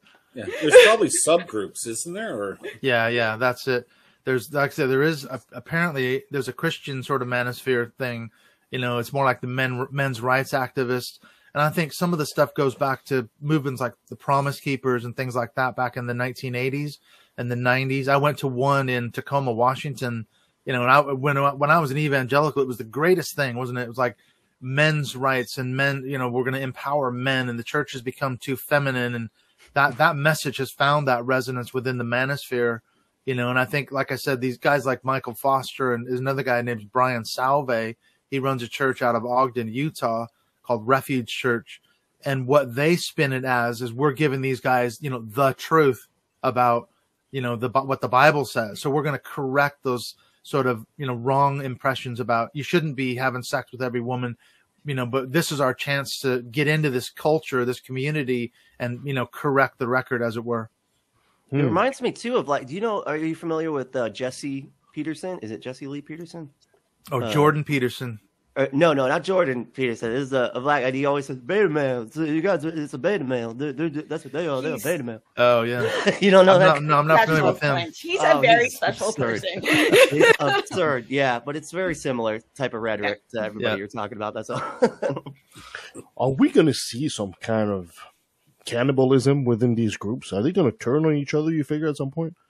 Which groups? The church? I mean, if we're talking, for example, the people, the pickup artists versus the religious versus the plain, you know, men's rights. I mean, the funny thing about what seems to be on the political right of the spectrum, they only seem to have, if they have one point in common, they all seem to agree. You know, like on the left, that's all and they're all friends. On the left side, you almost have to adhere to 99% of it, otherwise you're kicked out. But at some point, these groups, you know, they're like Helen was mentioning there, the ideology is different, right? Yeah. Is there going to be like do we think at some point there's going to be a day where these groups are going to separate or absorb one another, or, you know? Yeah, they could be, because as I understand the Manosphere, even within that community, they can turn on each other. You know, the men going their own way can go up against the pickup artists. You know, so there's a lot of hostility and infighting, even though their ideology is basically the same, you know, so they still have a very anti-women, misogynistic, anti-feminist stance. And that resonates with some of these guys that are coming out of the church as well, these pastors, you know, but I don't know. It can be a very toxic community, I think. And it just reflects very easily what the church is today. You know, this is why you have the First Baptist Church and then the Second Baptist Church across the street. Yeah. You know? That was when the church split. This is what is there, 44,000 across the street? Yeah, 44,000 different denominations of Christianity. Yeah, we'll show you. We'll build a building across the street. We'll do it right. It'll look exactly the same too. Yeah, I know, it's true. The church. I remember, when I was in seminary, somebody put a chart up on the wall in the library, and it was like all these it was a tracing of the church splits within the Baptist denominations in America, and it was hilarious because you could just, like you said, you could just trace, you know, First Baptist Church, Second Baptist Church, First Baptist Church of the Holy Spirit, First Baptist Church. You know, everyone had a slightly different name, you know, and they just split and split and split and split. That's awesome. Yeah. Is this all leading to some kind of concerted effort for Christian dominionism, in your opinion? Well, yeah, that's the thing, is when you look at their views of the family, that's the big sort of piece to it all, because it goes back to the dominion theology. That's where I found, but this is where Doug Wilson, again, connects in, because, again, he's such a cagey guy. He is a Christian Reconstructionist, but he's really cleverly sneaky about how he puts it across. But for guys like that, their vision is it has to be an intact heterosexual male and female family couple, with having children. You know, so if you allow same-sex couples, you're not going to have that. You know what I mean? You're not going to have that sort of intact heterosexual family. And that's the basis of where you start taking dominion, is the father is the leader of the home. He's the head of his wife and the head of his children. She submits to him, and you take dominion in your home, and then that starts spreading out into society. So it's, if every family did that, eventually we'd all have dominion. That's how they think about it. It's a long-term strategy, at least for Christian Reconstructionism. So that has to be a patriarchal culture.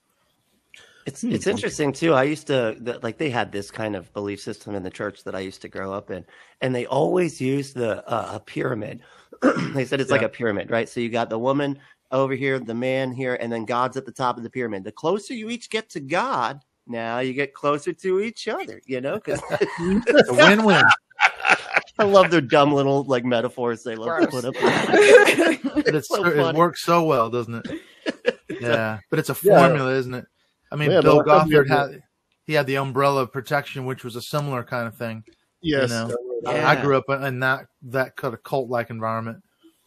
What I find amazing is, like, we live in a culture where you have women scientists, women doctors, women researchers, women engineers. Women have proved themselves to be just as capable of as men if given the opportunity. And for a civilization to flourish, everybody needs to have the opportunity to be their best, because that's where innovation comes from. So it's something that seems like they leave out of their rhetoric, is the fact that when we kind of go back to Bronze Age ideologies, it's we're retarding our civilization. We're like limiting the possibility of growth. And when you look at like the Dark Ages, it's like there were still advancements during the Dark Ages, but it was just a snail's pace, because not only in those theocratic like societies, yeah, sure, there's a patriarchy, but there's also like a monarchy, or there's like an upper tier of people who get all the education, who get all the benefits, and then everybody else just lives in poverty, and under the promise that heaven's going to be better. And it seems like they play a long-term game, but they don't think about the long-term consequences of how much harm happens to our society as a result of getting rid of like half of our best minds. But it's true. That's just my little rant. But it's true. If you look at, you know, like homeschool graduates, for example, not every one of them has left the faith, but there's a big, Brently is one of them. If you look at, there's a website called Homeschoolers Anonymous, and it's a fascinating website because it's articles written by homeschool sort of survivors. And, you know, it gives the lie to basically what you just said, that it doesn't work for many, many cases. These people, you know, they rebel against that system. You know, for example, women, there's a movement called the stay-at-home daughters. I don't know if anyone's heard of that, but that's another element of this patriarchal system where girls growing up in these real conservative Christian homes, they're told they have to stay at home and not get jobs. In a lot of cases, they wouldn't even get a driver's license. They wouldn't go to college or university. They stay at home until they have a courtship arranged marriage, and then they get married to an approved man. And then they transfer their submission from their father to the new husband, you know, so there's an unbroken line of submission. And I've talked to several women who grew up in a stay-at-home daughter household, and now they've got all kinds of religious trauma syndrome. They've suppressed their true identity. Like you said, Troy, they weren't making those contributions, and now they're making up for lost time. So it is a very damaging system. Yeah. And like, I have to imagine, like, within the Manosphere and these communities, they're very like, you know, men are the best thing since sliced bread bullshit. But also too, they're going to have moments in their life where they're going to like have a female doctor, you know, like in the emergency room, or come across learning about an innovation that a woman had created or invented, or because that's just the society that they live in. Do they like live in denial that women are capable of things, or they just think that they have too much power and they should just get shoved back down again? Yeah, I think maybe that's how they would interpret it. They would say, well, okay, Helen, the fact that there is a woman doctor and a woman psychologist and a woman researcher and all that, that's the problem. It's the blue pill thing. It's the red pill, blue pill. We've woken up to the reality that women are secretly running the show, and we're getting, as men, we're getting screwed over. We've taken the red pill. The rest of you poor bastards are sitting there, eating the blue pill, and you're just going along with it. You don't see what the problem is. And I think that's a big message that comes out of the Manosphere is like, we need to wake up and take back our rights as men. So the fact that there are women doctors, that's part of the problem. So it's almost like a Nazi Jewish narrative, like they're actually running the show behind the. Yeah, it's a conspiracy theory. One of the disturbing things. Are they expecting the world to revert to what we would find in an ultra-Islamist country? Women are, to just stay behind, and there are no women in a high prominent position. There are no women doctors, and this is to them their ideal society. They should know right now, just by looking at Islamic countries. Men are in charge. These are not the best countries in the world by far. They're like way down there. Oh, they're great countries. Why they're modeling this? Sorry, if you're a man. If you're a man, and you're wealthy, these countries are great. But if you're born into a lower tier of society or a woman, it's you're pretty much living the only thing significant in your life is praying. It's because you're in poverty, you're poor, you can't afford to have any fun, so you just pray, and that makes you feel good. Yeah, but Troy, let's take for example the first Islamic country that comes to mind when people think of a rich Islamic country, Saudi Arabia. I mean, the only reason Saudi Arabia has the financial power it has is because they're sitting on that much oil. You take a country that's run by Islam, Indonesia. It's the biggest center of Islamic, the biggest Islamic country in the world population-wise. They are nowhere near the top of best countries in the world to be in. So, I mean, Saudi Arabia, we can argue. Saudi Arabia isn't that great either unless you're rich. It's an aberration, right? So, but the system, the system of governance they have is, if it wasn't for the oil, they'd be in the dumps too. So I don't understand why these people can't seem to realize. What do you think? Because you're Christian, then all of a sudden it's going to be different if your patriarchy goes the same way? I don't know. I don't understand that. Yeah, it's not going to happen here. That's what they say, isn't it? Yeah. Yeah, it's happened everywhere else in history, but not here. It's not here. Not here. Yeah. Well, it's like you said. That look at the examples from history of when there was a theocratic society and it was toxic, dangerous, abusive, and all the rest of it. Calvin's Geneva, Cromwell's England. The Old Testament Israel, I would argue, was a very fucked up place because I wouldn't have wanted to live in Old Testament Israel times. And those are all theocratic kingdoms. So history shows us that when the church gets in charge of civic society, it's a mess. Well, even more modern example is the Puritans, and they just started putting people to death because they had visions and thought things, and they were all women, like mostly women that they were putting to death. Well, so, now, like say, if you're a woman in Saudi Arabia or Iran, try taking off your hijab. You could end up being killed for it, or arrested at the best, arrested. Right. There are women right now that are doing it and being killed for it because they're done. Yeah. They're done. They're burning their hijabs and daring to take them off in public now because they've hit the F this. You've suppressed me for too long, and we need to have social change at great personal risk. And the men that support them are also facing personal risk to their own safety and well-being.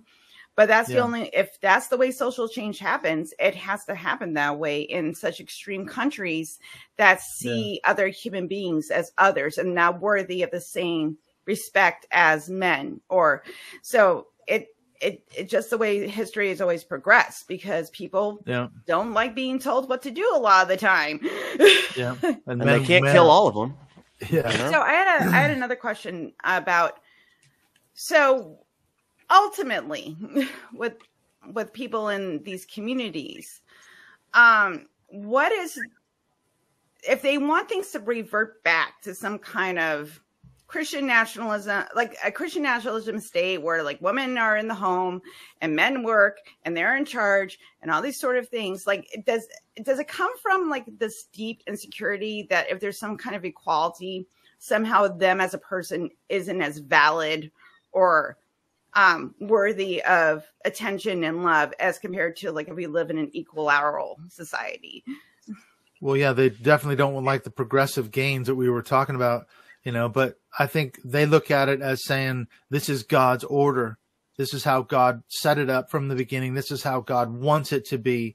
And so in a biblical patriarchy extreme, you get into things like head coverings. Women can't vote, even have driver's licenses, can't work outside the home. And there are families that run themselves. That's how they run it. It's father rule. That's what patriarchy means. It means father rule. The man is in charge, and they would say, we're just applying the literal truth of the Bible. That's what God set it up to be, and that's how it has to be run. That's the best society possible. So where do you go from there? Well, going back on, sorry, go ahead, Troy. Well, I was just going to mention, especially when you're raised from a young child to believe that, because like you're telling me about this, and it reminds me of an old documentary called Leaving Bountiful, and it's on a place called Bountiful, BC, where it's like it's a Mormon sect, and it's, if you want to see what a patriarchal society looks like, you have your main leader of the church in the town who has like 20 or 30 wives, most of them teenagers. And it's but the documentary is about one woman who basically had enough, didn't want to belong to this church anymore, but she had no way to get out. So the only way she figured she could escape was lighting fire to her house. And while the town was busy putting the fire out, she escaped. Yeah. And then she had to come back. And then she had to come back with the RCMP to get her kids and stuff. But it's but they go into the culture of how like women, they only get, or the girls only get educated up to about age 10 or 11. And then after that, it's marrying time. But the so-called alpha males in the in the church, they don't really get that good of a shake either, because the more boys there are, the less wives there are for the church leaders and the higher ups. So a lot of the young men are actually pushed out of the town, while the girls are forced to stay. And it's like, it's what I was saying earlier. It's like, look at the long-term gains of what does this type of thinking actually turn into. And it's a toxic environment in any situation. It's like when you look at the Bible, which is like mostly fictitious and mythological, like you're basing your life on something that isn't true. And so like, what's the worst that could happen, right? That's not how they see it, though. Well, I was going to say the same thing is happening right now with Warren Jeff's FLDS. The fundamentalist Latter-day Saints, exactly the same paradigm you just described. Not just toxic to the women growing up in that cult, but the young men are being pushed out because there's no women, to marry, because they've married them off to older men within the community. So they might have 40 or 50 or 60 wives, and the young men have no prospects of a marriage, so they're getting shoved out. So it's damaging both to men and women. Yeah, but like I said, it's like they don't look at the long term or what that turns into or how it's worked out elsewhere. They just rely on a fairy tale that it's going to work, when it's they really have nothing to, like, even like, in spite of it being a deep held belief that they have, and everybody has the right to believe whatever they want, but like they're still ignoring the cold hard reality of it doesn't work out that way. But that's me ranting again. But quick question, going back on this Doug Wilson character. Now, I don't know him. I mean, what do we know of his past, and how did he come to power? And question B to that question: how much does he have the politicians' ears? Yeah, that's the thing, is he's in Moscow, Idaho, which is a fairly small town. And you think Moscow, they would have called him a communist by now. But he doesn't really try to take over in a political sense. It's more about, if you look at Christ Church's website, which is his church, it says right on there, our mission is to make Moscow a Christian town. It says right on their website. They're not even trying to hide it. That's what they're trying to do. So they want people to move to Moscow, buy businesses, buy houses, start businesses, become part of the culture there, the community. And eventually there's going to be enough of them to where they're going to Christianize the town. So they're not necessarily looking to take over in a political sense. They're just going to take over in a one-by-one strategy sense, But from what I understand, Doug Wilson, his dad actually moved to the Pullman, Moscow area, which is, if you know anything about that area, we're talking Eastern Washington and Idaho, Northern Idaho. You've got two major universities there. You've got Washington State University in Pullman and the University of Idaho in Moscow. And his dad was an ex-Navy officer, and he started up a Christian bookstore there, a couple of them actually. And his goal was to sort of Christianize these two towns because he saw these universities as sort of a great place to evangelize thousands and thousands of young people. So Doug Wilson moved to that area to be that's where he lived. And then he came back and ended up becoming a pastor of a church there. He's been the pastor of the church since 1977. So he's been a long-term Moscow resident. Wow. I'd be kind of curious to see if people that live in Moscow, if they have like not just Christians there, but other religious faith, atheists, and how they're treated. How are they treated? Well, they don't. Most of them don't like Doug Wilson. That's for sure. There's been a lot of controversy.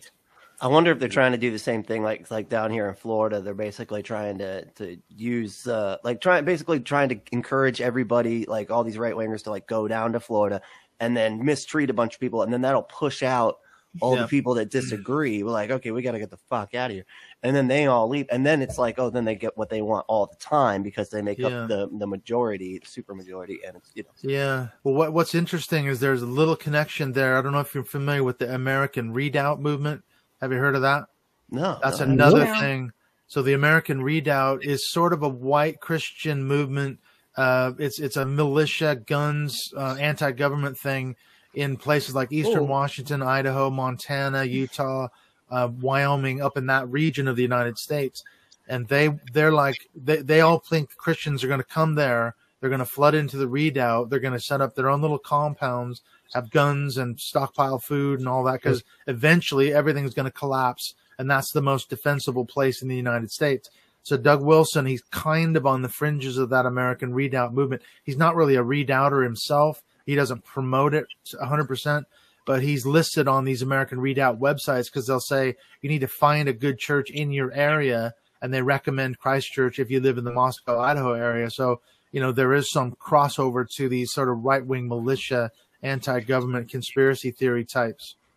Jeez, so weird. That's so weird saying it that way. And I almost think it was in the same area. There's this book, Tripwire. It's one of the Jack Reacher series. And that's the bad guys. They're in a compound. It's exactly like that. Yeah. That's so weird. Yeah. Creepy. So it is. Yeah. There's a whole nother thing to that. I mean, that's the thing. The more you get into Doug Wilson, the more disturbing it gets. Like in my research, I found that, like we're talking about the legacy, you hear stories about, wives reporting marital rape, things like that, because they can't say no to their husbands, and these are the kind of things that go on in Doug Wilson's sort of world. This is the toxic legacy of this biblical patriarchy, and he's in charge of the church. And that's why a lot of people think he really is a cult leader. He runs his own empire there in Moscow. And if you question him, he'll just run you out of the church. There's been stories of businesses being shunned by church members, and they've had to close their doors because they haven't had any revenue. Things like that. That's how much power he's actually got in that community. Wow. It's terrible. Wow. I was just Googling him. It's not the guy that I was thinking of, but I did see some news articles in there about him trying to remove women's right to vote. Yeah. It's like how can I put it? I can understand his believers jumping on board with that. But it's like, is he actually hoping to get the approval of other Christians? Because I think most Christians will agree that women get to vote. They deserve the right to vote by law. But he would say, well, okay, the best we could do about this is if a woman does have the legal right to vote, she should vote the way her husband tells her to vote. Vote for the candidate that he tells you to vote for. Yeah, that reminds me of an old Archie Bunker episode where they did a one on voting, and Archie finds out that Edith wasn't going to vote the same way he was, and he was awfully upset because she was canceling out his vote. Your vote's canceling my vote. We don't even have to go that deep. A couple of weeks ago, we talked here about a blogger that goes under the transformed wife. You guys remember that? Oh yeah. She is one of these people that does exactly that. She's one of these women that basically goes out there and basically says, "Yeah, women shouldn't have the right to vote." You know, I don't want to get into this mess. Let the guys rule. And me and a girlfriend just reviewed one of her videos saying how leggings are sinful. Yes, so of course they are. I'm like.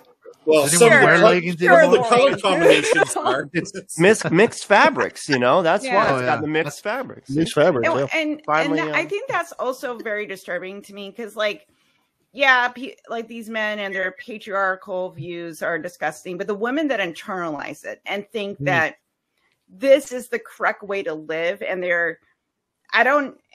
growing up in that environment, that you identify with your oppressors, so you're safe. It's also very, very, very concerning for me because then she froze. That you're just getting to the good part right too. After the word "because," that sucks. Poor Helen. Yeah. Well, I've heard it said that transformed wife. Some people think it's a man writing all that stuff. It kind of undermines all the. Oh, she's back for a second. Yep. It's either that or it's a completely brainwashed woman. It's hard to say. It's tough. Helen's been transformed. Poor thing. Poor Helen. I think one of the hardest things there is to realize you've been brainwashed. It's like you shouldn't be too judgmental of these people because if you're brainwashed, you don't know that you're brainwashed, and it takes a lot of a lot of critical thinking to be able to think your way out of being brainwashed. And that's the thing. So you'll have women that they're brainwashed. They don't admit that they're brainwashed, and they'll behave like they're brainwashed. But they just don't take the time to actually look at the grass on the other side of the fence to see what it's like for like successful women, confident women, capable women. They've been raised their entire life to think that the only thing that they're there to do is keep the house, keep the children, and keep their husband happy, and that makes God happy. That's their existence. They don't realize that there's so much more that they could possibly do if they have the freedom to be their best selves instead of being what their religion tells them is their best self. But so it's messed up, isn't it? It's sad. I think it's sad, but so Clint, I mean, aside, for the layperson now, I mean, aside listening to the Mindshift podcast, which you all should, what can we do to start countering that influence? Because I mean, it's good to be aware of it, but at the same time, you got to start fighting back about this. You can't just like sit on the sidelines and just wait for something to happen, right? Yeah. Well, that's it. I mean, if anyone's interested in hearing what we're talking about in great detail, like I said, you can go on Spotify or my YouTube channel. I've got a playlist with all the podcasts I did on Doug Wilson, and I've got one more coming up. I'm just waiting for a little bit of time to do it. There's another whole disturbing element of a racist book that he wrote about defending slavery in the South before the Civil War. So that we haven't even touched on that. That's another one. Yeah, everything you're saying about this person makes me want to throw up. Then it's having the desired effect. Then, working. Yes. It's kind of funny because it reminds me. There's a show that I really like to listen to. It's called Knowledge Fight, and these two guys, all they do is talk about Alex Jones. They follow Alex Jones from the beginning of the show they go way back, and they just analyze absolutely everything. Sounds to me like this Doug Jones needs a show just like that. A show that just follows him and ridicules everything he says. It's too much work. He's very prolific. He's always writing, his blog is always coming out with new articles, new books, new content on YouTube, on his Man Rampant show. He's very prolific in that sense. It's too hard to keep up with this stuff. And that's the problem. But that's what I was going to say. The funny thing about my series on Doug Wilson, like I said, I got connected with his Examining Doug Wilson Moscow, Idaho Facebook group and on Twitter as well. And even though they're pretty conservative evangelicals, and I'm an ex-evangelical, I'm an ex-Christian they helped promote my work, and it got a lot of traction within the evangelical community. I had a lot of people listen to the show, and they were like, wow, I had no idea of all the extent of the stuff that he's done and is still doing, so that's a good way to start. Is you heard that right. That's his show on Amazon Prime. He's got a podcast called Man Rampant. And you can look at some of it. Some of the videos are on YouTube as well. So yeah, he's everywhere. But I'm helping to get the word out about it, and that's one thing that I'm trying to do, at least. Wow, fantastic. Yeah, and I think that's the challenge. Is like people will hear this stuff on Sunday, but they need to get some pushback on Monday. And it's it seems like freedom of religion is so abused nowadays. Like people will use freedom of religion to push like pro-slavery or misogyny or bigotry or whatever, and they bring that with them to work on Monday morning, and it just seems like there's not allowed to be any pushback against that. Because that's like a religious belief that they hold or whatever. It's because as soon as you do push back, then the entire church blows up about cancel culture or something else, and it's a kind of a case where it's like it's really sad that people are believing this stuff. It is sad that they're growing in numbers, but I think it's sadder that that as a society they're just not getting the pushback that they need. Yeah, and they're not hearing it. Because I had one of the episodes I did, I actually found Dr. Nick Geyer, and he lives in Moscow. And this guy's an absolutely fascinating figure. He was retired now, but he was Doug Wilson's professor at the University of Idaho back in the mid 1970s. So he did a master's degree in philosophy at the University of Idaho, and Dr. Nick Geyer was his professor. And over the years, they've debated, they've kind of gone back and forth. And basically, Dr. Geyer told me, look, I've got moles within the Christchurch congregation that report back to me what's going on. He said the big thing about it is they don't know the truth about Doug Wilson because they're in this enclosed bubble, and it's a classic sort of cult bubble, and so they don't know anything about the controversies because they just are not. Their ears are closed to all that. They're not they're not exposed to any of the truth about him. So it's very difficult, like you said, Troy. If you're in this brainwashed state, you don't even your information's controlled from the outside in, so this is part of the problem. We call that Joseph Smithism. That's what we call that. Well, I had some friends invite us to their church, and I don't know. Oh, sorry. Oh no! I was just going to tell a story. It's like they invite us to their church, and the pastor gets up there, and the pastor starts preaching some pretty. It's supposed to be coded speech. But you can tell it's a completely anti-trans, anti-gay sermon or whatever. Very homophobic. And then afterwards, our friends are like, "Oh, proud. So how did you like the service? Did it move you?" It's like, you didn't notice the bigotry? No, what bigotry? Yeah. What are you talking about? Yeah, and you explain to them, it's like, oh no, they didn't mean it to that extent. You're just blowing it out of proportion. It's about hating the sin. He's preaching the truth, man. Yeah. That's what they say.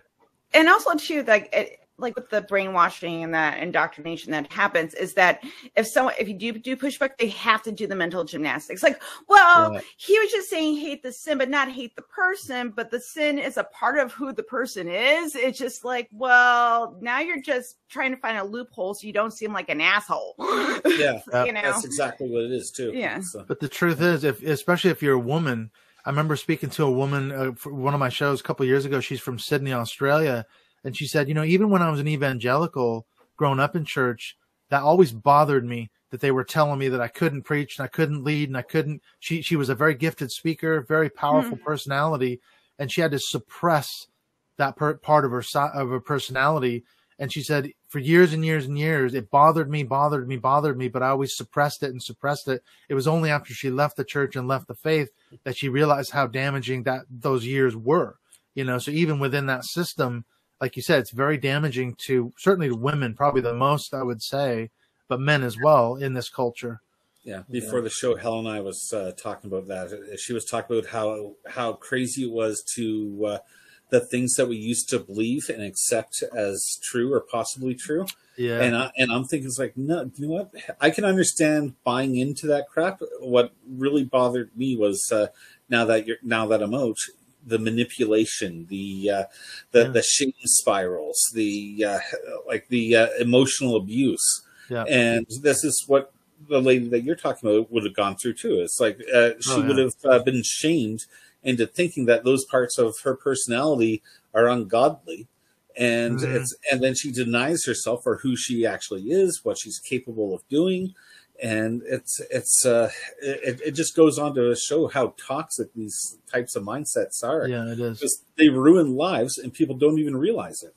But it becomes normalized. Yeah.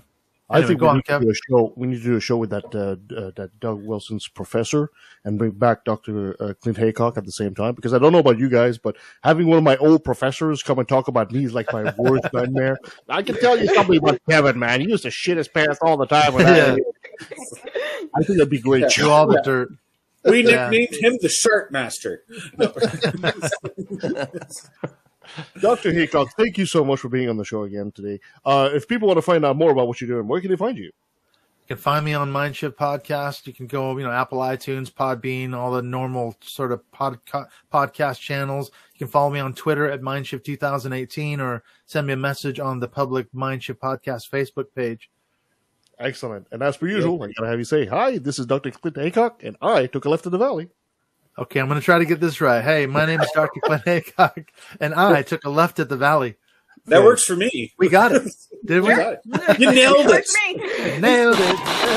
Proud to be an atheist, a skeptic, a non-believer, an infidel, a heathen. I call it how I see it. I say it's ignorance, and you just call it faith and unsubstantiated claims. That's something to be ashamed. I'm an atheist.